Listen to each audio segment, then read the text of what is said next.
ભાજપની મજબૂરી છે કે પછી મજબૂતી છે સીઆર પાટીલ?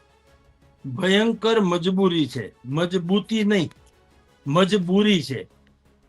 કોઈ પણને પ્રમુખ બનાવે રિહાવવા વાળાની સંખ્યા વધી જાય એમ છે. બરોબર. એટલે મુશ્કેલી, અને એટલો મોટો જૂથવાદ અત્યારે ચાલે છે કે જો કોઈ કોથળામાંથી બિલાડું કાઢવાની જે નરેન્દ્ર મોદીને એને ટેવ છે હંમેશા, એવું કોઈ અલગ પ્રકારનું વ્યક્તિત્વ મૂકવામાં નહીં આવે તો લખી રાખજો, ભારતીય જનતા પાર્ટીમાં બહુ મોટો ભૂકંપ સર્જાશે. અત્યારે તમે જુઓ, આ બધા જે પેપર પોતે લેટર કરીને છાપામાં જાહેરાત આપે છે, છાપામાં, મીડિયામાં, કે ભાઈ અમારું અધિકારીઓ માનતા નથી, અમારું કોઈ કામ થતું નથી, આવું બધું કોઈ આ શિસ્તબદ્ધ પક્ષમાં તો આવું સંભવ નથી.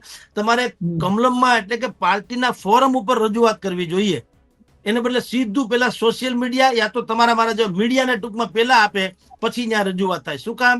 બધાય પોતપોતાની છબી ચમકાવવામાં પડ્યા છે. શું કામ? નજીકના ભવિષ્યમાં ભારતીય જનતા પાર્ટીનું સંગઠન અને સરકાર બેનું રીસફલિંગ થવાનું છે.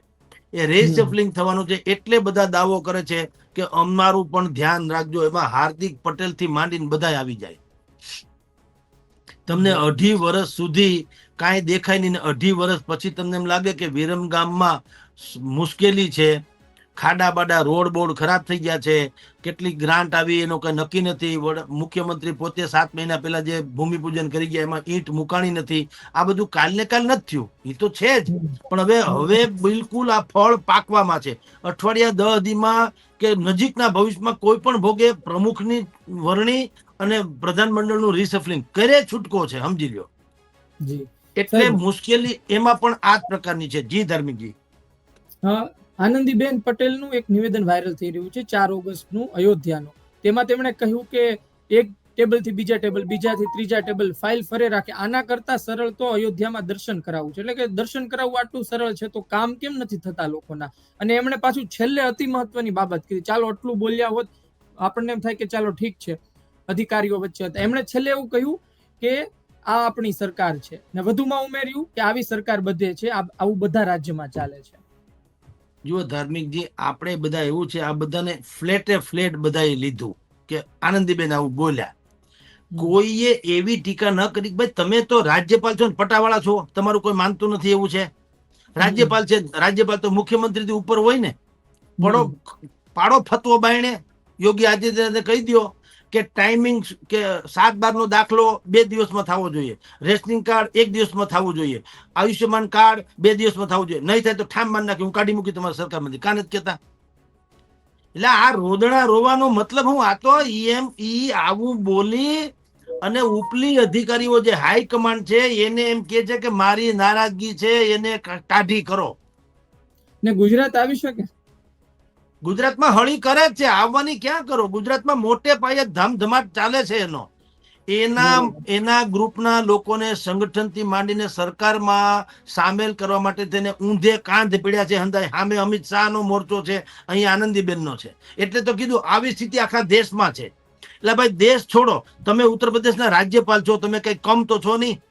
રાજ્યપાલ તો સીએમ થી મોટા હોય ને, તો કરી દો ને ભાઈ સાહેબ. તમે ફરિયાદ, હવે કાલ સવારે હું તમને ગૃહમંત્રી જો એમ કેતા ફરે કે ભાઈ કાયદોની વ્યવસ્થા કથળી ગઈ છે તો મને બહુ દુઃખ થાય છે. લા ભલા માણસ, તમે ગૃહમંત્રી છો કે શું છો? એ અમારે કહેવાનું હોય, અમે સામાન્ય નાગરિકો છીએ. તમે તો હાડ જુઓ, તમે તો તમને એટલા તો બેહાડ્યા છે, તમે છાતી કૂટો તો અમારે ક્યાં જવું? મુખ્યમંત્રી એમ કે મારા કયામાં કોઈ અધિકારી નથી ને તો બહુ મુશ્કેલી છે. અરે બહુ ગજબ કેવી ભાઈ. એટલે આ જે લોકો આવા રોદણા રૂવે ને એને સમજવું, એને પોતાના પેટમાં દુખે છે ને એને એટલા માટે રડે છે. એને જનતાના બાપની પડી નથી. લ્યો ની ગુજરાતીમાં કહું, આનંદીબેન પટેલને હવે એટલા વર્ષે ખબર પડી કે આવું છે ફાઇલોનું ડખો. તમે જેથી મુખ્યમંત્રી હતા અહીંયા ગુજરાતમાં તેથી આવું નતું, તેથી આ ડખો હતો ગુજરાતની પ્રજાને. તમે પોતે કડક છાપ ભલે હતી આનંદીબેનની, પણ છાપ એટલે એને ફાવે એવી છાપ. જનતાને કોઈ દી એવો અહેસાસ કરાવી દીધો હોય તો મને કહો. આપણે જો તમે કદાચ તમારો તો કદાચ ધાર્મિકજી જન્મે નહીં હોય, મોરારજી દેસાઈના વખતમાં 2 રૂપિયા કિલો ખાંડ મળી હતી એક જમાનામાં. 2 રૂપિયા કિલો. આ રેશનિંગ પ્રથા નાબૂદ થઈ ગઈ હતી. બજારમાં મળે તમને ખાંડ. એવું એક વખત કર્યું હતું, હોનું સસ્તું, ફલાણું સસ્તું, જે કઈ થયું તે આજે લોકો યાદ કરે છે. અમરસિંહ ચૌધરીના વખતમાં પાણી ટેન્કરથી પાણી રાજકોટમાં આવ્યું હતું. આજે લોકો યાદ કરે છે કે ભાઈ પાણી ટેન્કરથી લઈ આવ્યા. દુનિયામાં પહેલી વખત બન્યું કે ટ્રેન આવી હોય પાણીની. તો જે લોકોએ અમુક પ્રકારના માઇલસ્ટોન થાપ્યા એનો તો ઇતિહાસ છે.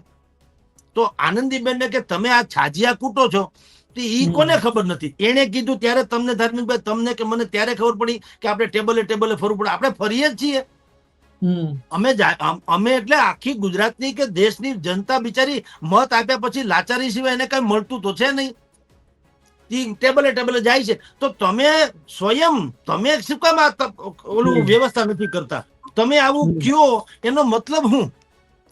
તમારે એમ કેવું જોઈએ ને કે મારા ધ્યાનમાં આવી વસ્તુ આવી છે ટેબલે ફરવાની, પણ કાલથી તમે જુઓ હું આવા એક્શન લઉં છું. તમારે હું ટાઈમ લાઈન નક્કી કરું છું, આ કામ એટલા દિવસમાં પૂરું થવું જોઈએ, અધિકારી ઉપર હું એક્શન લેવડાવીશ. એવું કાંઈ નથી કહેતા. તમે તો રાજ્યપાલ તો છો ને, તમે કોઈ સામાન્ય હસ્તી તો છે નહીં.